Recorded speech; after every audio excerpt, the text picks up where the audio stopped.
Dear students, welcome back to my channel Knowledge Hub. I am Dr.NH. In the last video, I discussed about basic concepts of chemistry.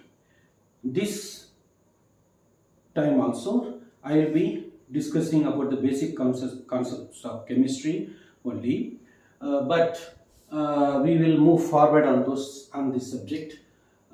Here in today's session, I will discuss and try to complete the laws of matter, then Dalton's atomic theory, then what is atomic mass, molecular mass, then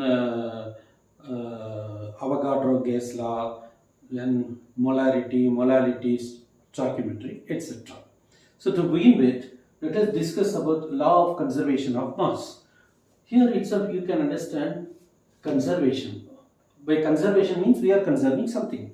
So this is postulated by Anthony Lavoisier. According to him, matter can neither be created nor be destroyed. So, example, masses of reactants and products measured exactly. So from this only this postulate has come. For example, when hydrogen reacts with oxygen, it gives water molecule. That means two hydrogen molecule react with one oxygen molecule gives two water molecules. If you measure the masses, here the four atoms of hydrogens are there. 2 into 2, 4 hydrogen atoms, 4. Atomic weight of each hydrogen atom is 1. So then here oxygen, each oxygen atom atomic mass is 60. For 2 oxygen, that is molecule has 2 oxygens, its weight is 32. So 4 plus 32, 36. Then if you take the total weight of water molecule, one water molecule 2 plus 16, 18, and the 2 molecules are formed 36. See here, the 36, here 36 and here 36. That means the weight of the reactants and the products are balanced. So this is what exactly the Anthony Lavoisier law says. Matter can neither be created nor be destroyed. Dear students, next law of definite proportions or composition. This is postulated by Joseph Proust. What does this say?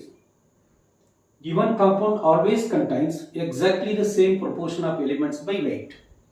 So, given compound, say here in this case copper carbonate, it's a compound, always contains exactly the same proportion of elements by weight. Here what are the elements? Copper, carbon, oxygen. So it contains the same proportion of elements by weight. So we can source copper carbonate naturally, and we can also synthesize the copper carbonate, that is cupric carbonate. So when we analyze, what we find? Percentage of copper in the natural sample 51.35, in synthetic sample 51.35. Percentage of oxygen in natural sample 9.74, in synthetic sample also 9.74.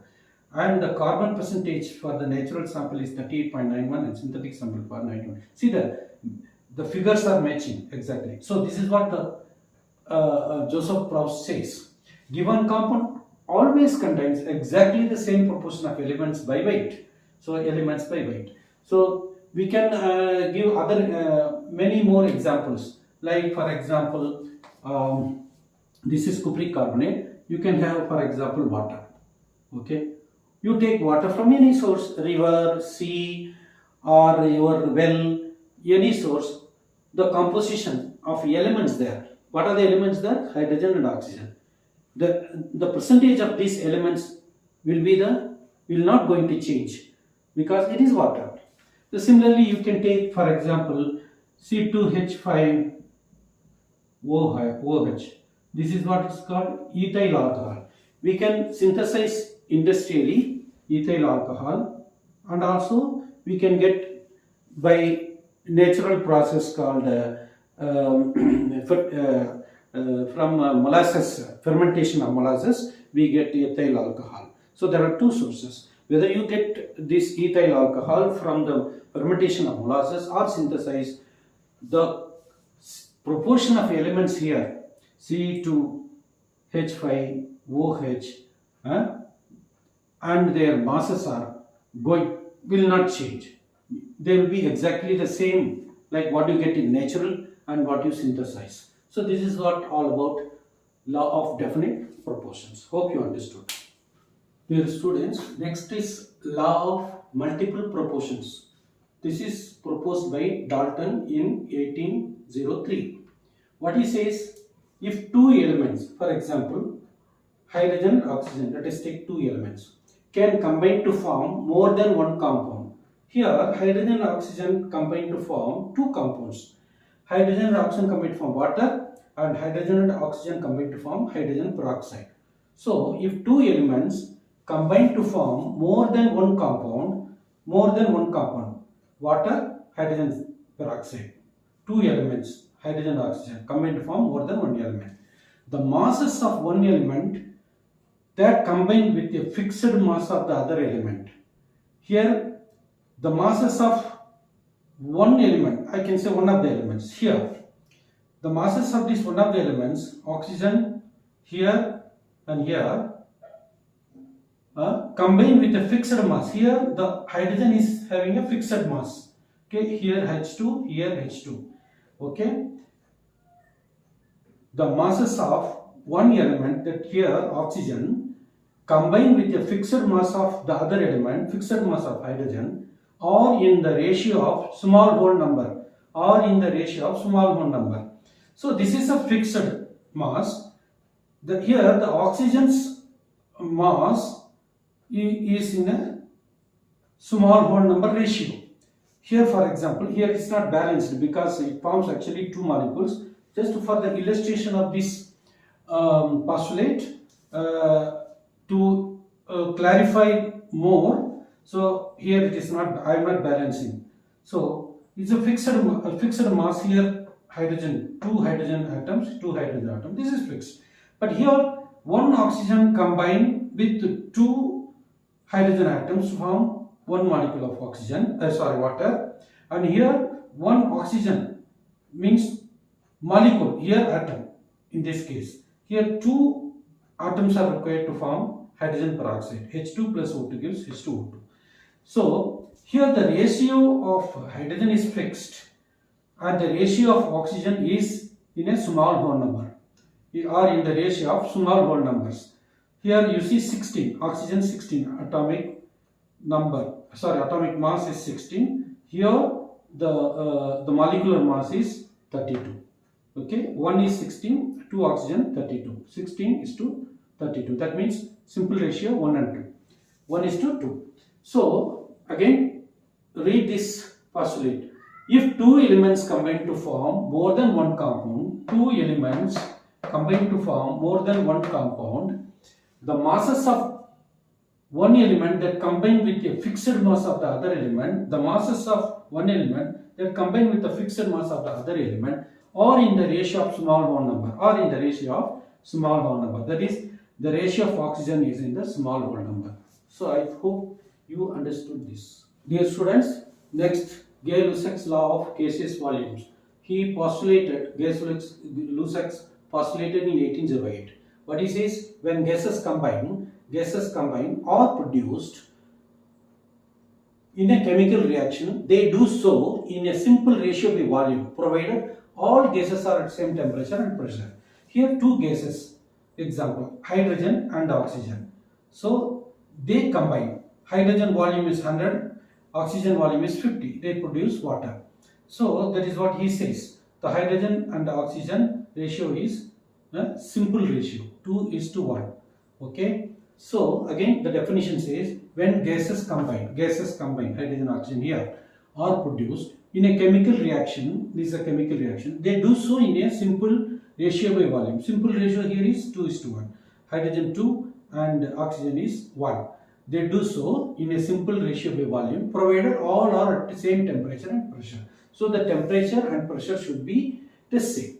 This is what very simple to understand Gay-Lussac's law of gaseous volumes. Hope you understood. Students, we can see briefly Avogadro law. What is Avogadro law? It says equal volumes of gases at the same temperature and pressure should contain equal number of molecules. So equal volume of gases, any gas you take, it is ammonia, carbon dioxide, hydrogen. So equal volumes of any gas at the same temperature, the temperature and pressure should be the same, and they will contain equal number of molecules. How many number of molecules? So we give here 1 mole of that any gas, equal volume, that is 1 mole of any gas. So take m mole of any gas that contains 6.02 10 power 23 number of units, we can say. This is, if it is ions, it is ions, if it is electron, it is electrons, if it is atoms, it is atoms, or if it is molecules, it is molecules. We will see how this 6.02 10 power 23 is arrived at. Okay, hope you understand this. Next we will see Dalton's atomic theory. What does this theory says? Dalton's atomic theory says matter consists of individual atomic atoms. So here, for example, we can take hydrogen. Okay, it exists as a molecule, but it has got individual atomic atoms, 2 hydrogen atoms. So if we take oxygen, it has got 2 oxygen atoms in its molecule. So matter consists of individual atoms. So hydrogen consists of 2 atoms of its own, and oxygen has 2 atoms of its own. So this is what he says. Then all the atoms of a given element have identical properties, including identical mass. Atoms of different elements differ in mass. For example, now take hydrogen atom. Its property is different from oxygen, and so the properties differ. Atoms of different elements differ in mass. So our hydrogen atom has a mass 1, oxygen has mass of 16. Okay, so this according to the rule 2, all the atoms of a given element have identical properties, including identical mass. Atoms of different elements have different mass. Okay, this is I explained giving the example of hydrogen or oxygen. 3. Compounds are formed when atoms of different elements combine in a fixed ratio. So this, how the compounds are formed? When the atoms of different elements combine in a fixed ratio. For example, you take hydrogen plus oxygen, they combine to form water. Okay, so here compounds are formed. So water molecule is formed when atoms of different elements combine. Here what are the different elements? Hydrogen atom, and then oxygen and its atoms. Here the molecules, 2 molecules of hydrogen and 1 molecule of oxygen combine to form water molecule, which we call a compound. Okay, so compounds are formed when atoms of different elements combined in a fixed ratio. This is a fixed ratio, so 2:1. Okay, hydrogen molecule is 2, oxygen molecule is 1, then it gives 2 molecules of water. Number 4, chemical reactions involve reorganization of atoms. They are neither created nor destroyed in a chemical reaction. So chemical reactions involve reorganization. So here hydrogen separate molecule, oxygen separate molecule. So they organize and combine to give water molecule. So chemical reaction involve reorganization of atoms, and they are neither created nor be destroyed. Similarly, this can be a compound. This can be a compound. 2 compound can also combine to give another compound.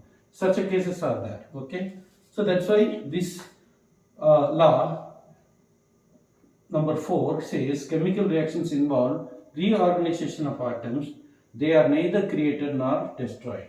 So they reorganize, that's all. So they are not destroyed. Okay, now what Dalton theory failed? Dalton, that time he was not knowing that atoms are divisible. So what he said, the matter consists of individual atoms. So he knows only up to atom. The knowledge about the atom, they can be divisible. Later on, scientists found out. So second thing, it fails to explain law of chemical combinations. Law of chemical combinations. So this also we will see what are the law of chemical combinations. Hope you understood Dalton's atomic theory. Dear student, now let us discuss about atomic and molecular masses, and we try to calculate one atomic mass unit. Okay, so before we were not able to calculate the exact masses of elements. After the discovery of mass spectroscopy, we could measure the weight of individual atoms. Okay, now accordingly the mass of C12 isotope, the carbon 12 isotope, carbon has got three isotopes, C12, C13, C14. Okay, here what is the C12 isotope? It has got 12 atomic mass units. Weight of one atomic mass unit is 1.6056 into 10 power minus 24. Now we have to express the weight of other elements in terms of atomic mass unit. So mass of hydrogen atom is 1.6736 into 10 power minus 24 gram. So since we have to express the mass of an atom, hydrogen atom, in terms of atomic mass unit, divide this value 1.6736 10 power minus 24 gram by the one atomic mass unit of carbon, which is a reference element. So we get it 1.0078 atomic mass unit or 1.008 atomic mass unit for hydrogen. Similarly for oxygen 16, we get 15.995 atomic mass unit. So now atomic mass unit has been replaced by U. U is called unified mass. In calculations we use average atomic mass. Hope you understood atomic mass calculation. So let us discuss about average atomic mass. I already told that we in calculation use average atomic mass. Here the carbon has got, as I told you, three isotopes, C12, C13, C14. What is the abundance, relative abundance? C12 isotope has got 98.892%. So C13 isotope has got 1.108% abundance. C14 has got 2 into 10 power minus 10 percentage. So atomic mass unit, when you measure from mass spectroscopy, it is 12. This C13 is 13.0035, C14 is 14.0037. And what you have to do to take a average mass of this carbon, multiply this 12 into 98 by this factor, add to the multiplication of these two, then add to multiplication of these three and take the average. The average is 12.011 unit. So this is the average atomic mass of carbon. Okay. Now, similarly, we can calculate for a molecule like methane, CH4. So it has got one carbon. The one carbon is like 12.001 unit. Okay, 12.001 unit. And 4 hydrogens we already calculated before. So one hydrogen is having atomic mass unit of 1.0088 and add these two, then we get for methane, then average mass, molar mass is 16.043 unit. So then we can make similarly calculate the formula mass. See example, sodium chloride. Sodium chloride is a solid, it exists as a closed packed arrangement. So they are ions. So we can take average of that one sodium and one chlorine. Okay, it has got a closed pack arrangement of many sodium and chlorine ions. Okay, in the form of ions. So take one NaCl unit. So Na's weight is 23.04 unit atomic mass unit. Chlorine, similarly, the atomic mass unit of chlorine is 35.5 unit. So add this sodium and chlorine atomic mass units, that is U unit, the total is 58.5 unit. So weight of mass of sodium chloride is 58.5 unit. Okay, this is the mass of sodium chloride. Hope you understood how to calculate the average atomic mass of an isotopic element like carbon, and then how to calculate the mass of a molecule like methane, and there is an ionic compound like sodium chloride. So how to calculate the mass of a sodium chloride. So hope you understand. Let us discuss about mole concept and molar masses. The definition of mole. One mole is the amount of a substance that contains as many particles or entities as there are atoms in exactly 12 gram of carbon 12 isotopes. What does it say? If you take 1 mole of C12 isotopes and it will contain 6.02 to 10 power 23 atoms per mole. Same is the case if you take any molecules, any other molecules. Now, here you take what is the molar mass of C12 isotope 12 gram. Then what is the mass of one C12 atom, carbon 12 atom 1.99. Divide mass of C12 isotope element 12 gram by mass of one C12 atom 1.99 into 10 power minus 23. What you get is 6.022 into 10 power 23 atoms per mole. This is also called Avogadro number. So it says again, once 1 mole is the amount of a substance. The amount 1 mole is the amount of substance. Here the amount of substance is 12 gram. As many particles, that contains as many particles. So that contains how many particles? 6.02 to 10 power 23 atoms or entities. As there are atoms exactly in 12 gram of in 12 gram of C12 isotope. So you should understand that if you take a case of C12 isotope, so find out how many atoms or entities it has got, which you may arrive at dividing the molar mass of C12 isotope 12 gram by the individual atomic weight of C12 carbon. Then you get the figure 6.022 in 10 power 23, which is also called Avogadro number. So this is what is called 1 mole of C12 carbon isotope. So same if you take any other molecule, for example hydrogen molecule, water molecule, ammonia molecule. So you take their molar mass, divide by individually 1 unit of that what is called that molecule, you get 6.02 to 10 power 23 molecules. Okay, so this is how you should compare how we arrive at the C12 isotope. Same way we have to arrive at for the molecules and any other element. So what is the molar mass? Molar mass is simply addition of the masses of the individual atoms there to arrive at the total molecular mass. See, for example, if you take water, it has got 2 hydrogen. The mass of 2 hydrogen atoms is 2 and 1 oxygen is 16, 18 gram. Total 16 plus 2, 18 gram. So this is the molar mass of water. So the definition is mass of 1 mole of a substance in grams called molar mass. So this is the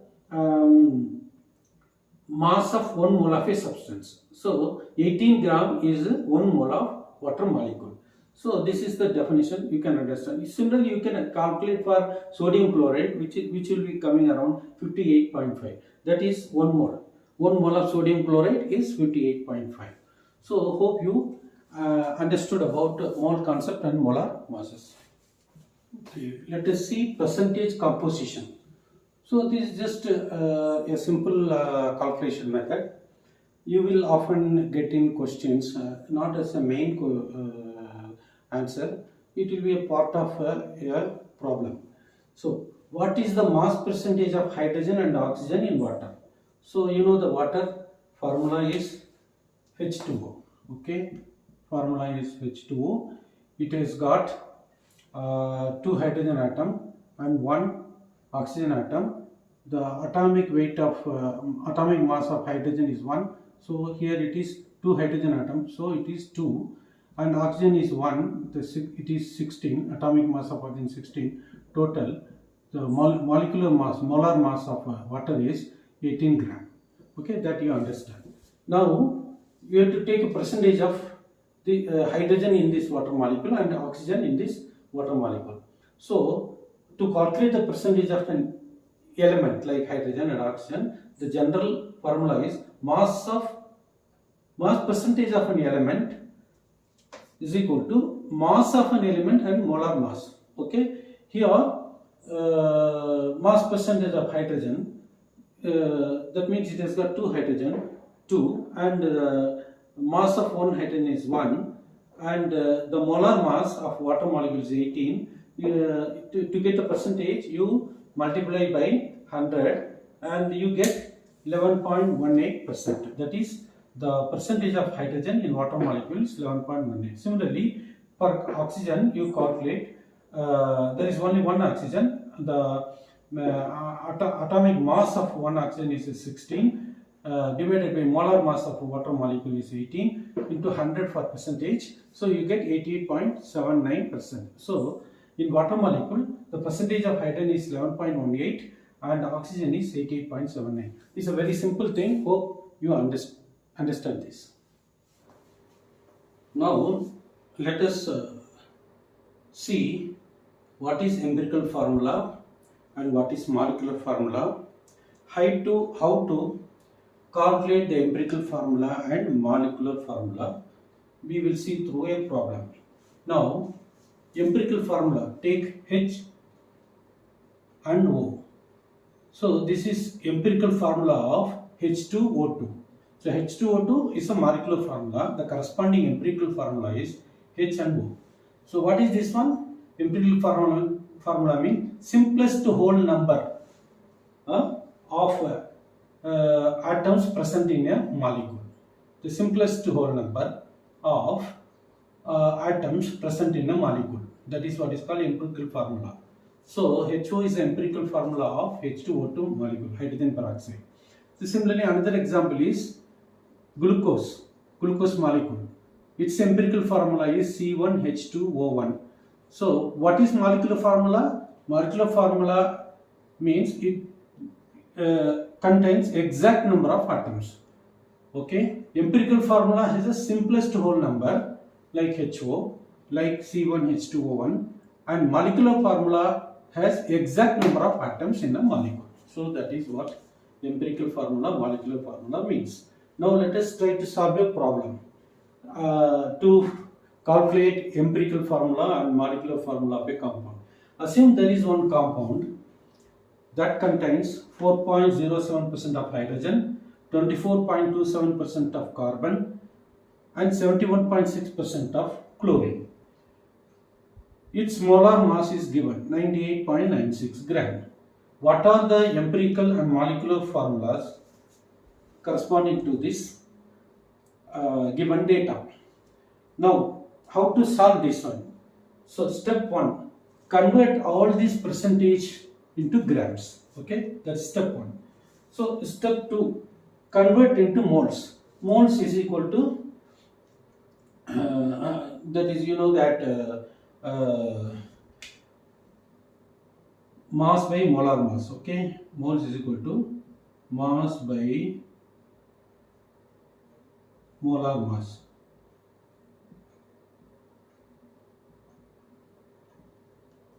Mass by molar mass. So step 1, convert all the mass percent into grams, and step 2, convert to moles.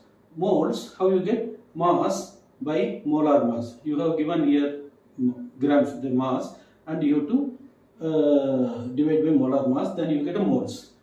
Then step 3 is divide the moles. You will get various results for this one, hydrogen, carbon, and chlorine. So what is the lowest number, smallest number? Divide all the results of molar masses, moles obtained by the smallest number. Then you will arrive at empirical formula, like for example HO, or in the case of hydrogen peroxide, and In the case of glucose, you get C1H2O. Here, what we arrive at, we will see. So next step is determine the mass. Okay, you got empirical formula.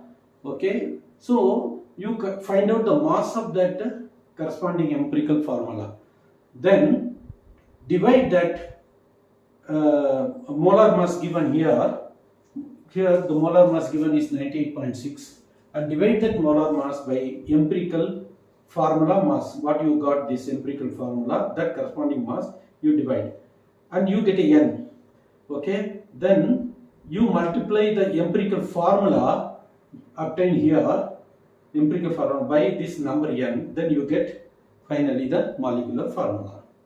Hope you understand, and I will give the detailed steps here subsequently.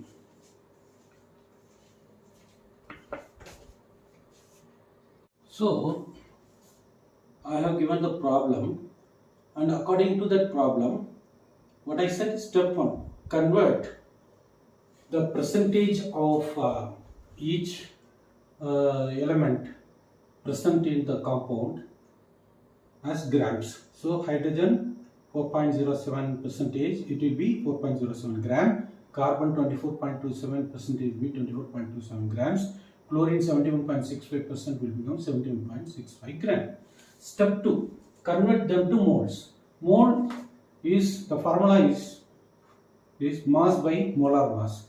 Here we have got a mass. Okay, moles of hydrogen. How to calculate moles of hydrogen? This mass of hydrogen divided by molar mass of hydrogen is 1.008. So this is moles. Okay, moles of carbon, divide the mass of carbon divided by molar mass of carbon, 12.01 gram, we get 2.021. Okay, then moles of chlorine, you get 7.65 divided by 71.65 divided by 35.45. This is the molar mass of chlorine. So this is the mass of chlorine. So we get 2.021. Now the next step is divide by the moles by smallest number. Here we got two smallest numbers. So in hydrogen case, 4.04 divided by 2.021, we get 2. And for carbon, we get 2.021 divided by 2.01. For chlorine, we got here 2.021 divided by 2.021. So the step 4 is the empirical formula. Empirical formula is H is 2. Okay, H is 2, C is to Cl. H is equal to 2, C is equal to 1, and chlorine is equal to 1. That means the empirical formula is H2CCl or CH2Cl. Okay, this is the empirical formula. Step 5, find out the mass of that empirical formula. Empirical formula mass. So hydrogen, you got 2 and its mass is 1.008. Okay, then carbon, its molar mass is 2.01. Okay, then chlorine, molar mass is 30.45. So if you add all these three, the total of this one, here we get 49.48 gram. So we got now empirical formula mass. The next one, divide the empirical formula mass, molar mass by empirical formula mass. Molar mass is given in the problem as 98.96 gram. Divide that one by 49.48, what we obtain here, and divide, we get 2. So n, we designate this as a n. So we have to multiply this empirical formula, what we obtain here, CH2Cl, by this n, which is 2. So multiply, next step, multiply the CH2Cl empirical formula by this n2, and we get the molecular formula as C2H4Cl2 or CH2Cl2, or it is called dichloromethane. Hope you understood this problem.